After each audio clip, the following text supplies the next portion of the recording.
मित्रांनो नमस्कार. मी अथर्व गोसावी. स्वागत आहे सर्वांचं आपल्या चॅनलवरती अजून एका नवीन इंटरेस्टिंग व्हिडिओमध्ये.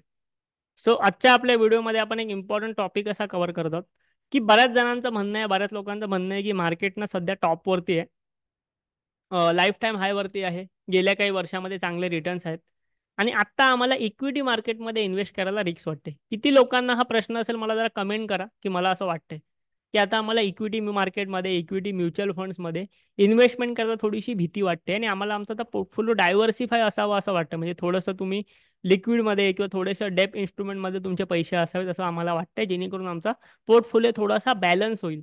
यासाठी कोणता म्युच्युअल फंड आहे का? तर मित्रांनो लक्षात घ्या, यासाठी ना म्युच्युअल फंड तयार करण्यात आलेले आहे, ज्याचे कॅटेगरीचं नाव आहे हायब्रिड म्युच्युअल फंड. आता हायब्रिड म्युच्युअल फंड बद्दल मी ऑलरेडी एक व्हिडिओ बनवलाय.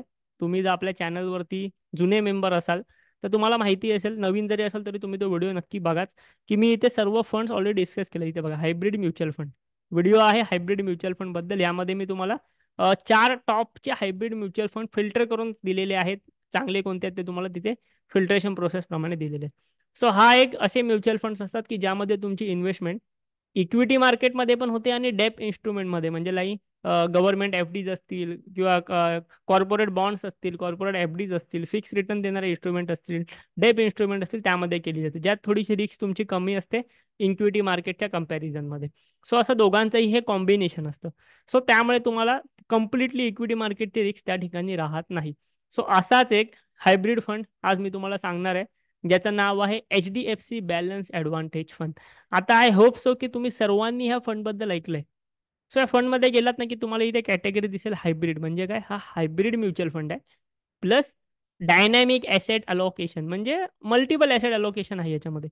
हा एक चांगला हायब्रिड म्युच्युअल फंड आहे. एक चांगल्या ब्रँडचा हायब्रिड म्युच्युअल फंड आहे. ह्याचं नाव सुद्धा खूप चांगलं आहे ह्या कंपनीचं, ह्या फंडचं. तुम्ही जर थोडं खाली याल ना तर ह्या फंडचं एज आहे 11 वर्ष.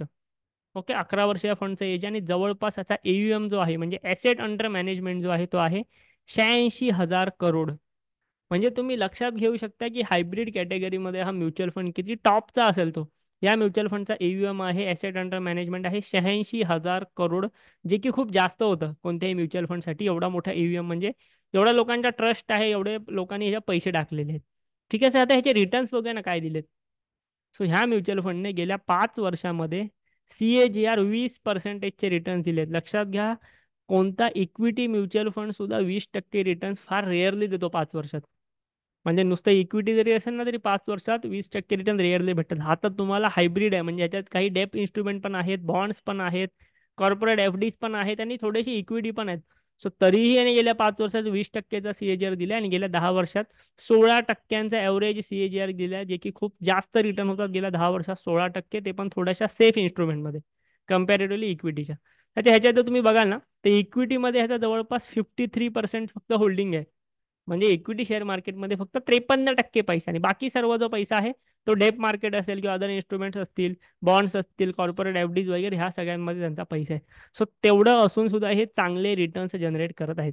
बाकी या वेबसाईटवरती तुम्ही आलात, आता ही वेबसाईट पण मी ऑलरेडी डिस्कस केली तुमच्यासमोर. म्युच्युअल फंड अनालिसिससाठी 3 टॉप वेबसाईट मी तुमच्यासाठी स्पेशल व्हिडिओ बनवला आहे तो. जर तुम्ही आपले सर्व व्हिडिओ पाहिलेले असाल, तुम्हाला कोणत्या गोष्टीचं टेन्शन घ्यायची गरज नाही. तर तुम्हाला ह्या आपला जो म्युच्युअल फंड ह्याचे टॉप होल्डिंग समजतात. टॉप होल्डिंग्स कोणते आहेत, टॉप सेक्टर समजतात, कोणत्या सेक्टर्समध्ये इन्व्हेस्टमेंट केली आहे हे तुम्ही डिटेलमध्ये पण जाणून घेऊ शकता. म्हणजे फक्त टॉपचं नाही समजत, तुम्ही डिटेलमध्ये पण ह्या सगळ्या गोष्टी इथे क्लिक केल्यानंतर सर्व जाणून घेऊ शकता. होल्डिंग्स काय त्याच्या वगैरे वगैरे, रिटर्न्स तुम्हाला इथे पाहायला भेटत आहेत. आणि ह्याची सर्व जी काय माहिती आहे या म्युच्युअल फंडची तुम्हाला इथे पाहायला भेटते. हा एक हायब्रिड कॅटेगरीमधला चांगला म्युच्युअल फंड आहे. आता हे कोणते रिकमेंडेशन नाही देत आहोत आपण, पण तुम्हाला जर मार्केट टॉपवरती असेल, इक्विटी म्युच्युअल फंडमध्ये इन्व्हेस्टमेंट करायला रिस्क वाटत असेल, भीती वाटत असेल, तर तुमच्यासाठी ऑप्शन काय आहे?